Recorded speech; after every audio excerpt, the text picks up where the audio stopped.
రెండవ మాట, నా అంతట నేనే ఏమి వచ్చి ఉండలేదా.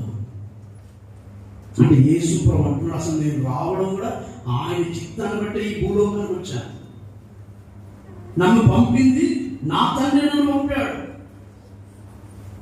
ఈ లోకంలో నేను ఎవరు పంపారు? ఆ పిలుపుని ఎప్పుడైనా గుర్తుపట్టావా? ప్రభు ఈ లోకానికి నన్ను పంపాడు, ఆ ప్రభు కొరకు నేను బ్రతకాలని ఈ రోజున క్రైస్తవులు ఎంతమంది ప్రభు కొరకు ఆలోచిస్తున్నారండి. ఎప్పుడు పట్టకూటికి ఉద్యోగం వ్యాపారం, చదువులు, స్కూళ్ళు, కాలేజీలు, వీటన్నిటితోనే కుటుంబ జీవితం సాగిపోతూ ఉంటే రేపు ప్రభు మధ్యాకాశంలో మహిమలో ప్రత్యక్షం కాబోతున్నాడు. ఆ మహిమకు సిద్ధపడే క్రైస్తవులు ఈ భూలోకంలో ఎక్కడ తయారవుతున్నారు? మీ కుటుంబం, మీ పిల్లలు, మీ వ్యాపారం, మీ బిజినెస్, వీటి కొరకే బ్రతికితే నువ్వు ఎప్పుడు దేవుని కొరకు బ్రతుకుతావు? ఎప్పుడు దేవుని మహిమకు సాక్ష్యంగా నిలబడతావు?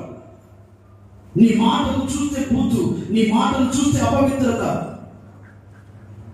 దేవుని మహిమకు కారణంగా దేవుని నిన్ను నిలబెట్టాలని ఈ సంఘంలో స్వార్థమించి నేను సంపాదించి కొనుక్కున్నాడే.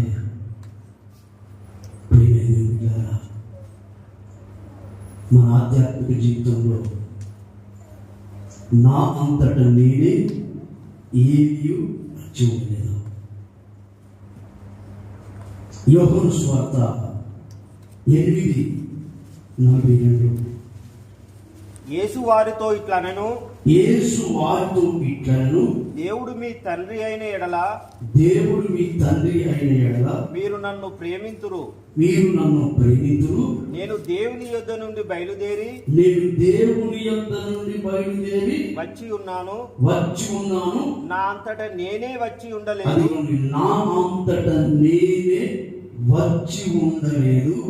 ఆయన నన్ను పంపెను. ఆయనే నన్ను పంపాడు. చప్పట్లు కొట్టండి.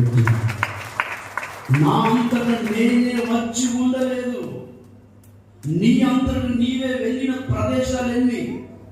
నీ అంతట నీవే సాహసించి చేసిన కార్యాలెన్ని?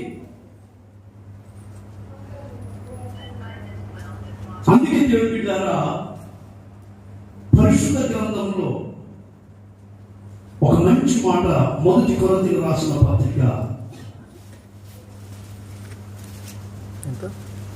6వ అధ్యాయం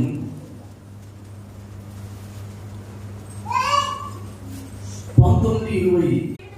చూడండి, మన దేహం అనేది దేవుని వలన మనకు అనుగ్రహింపబడింది. దేహం మనలో ఉన్న పరిశుద్ధాత్మకు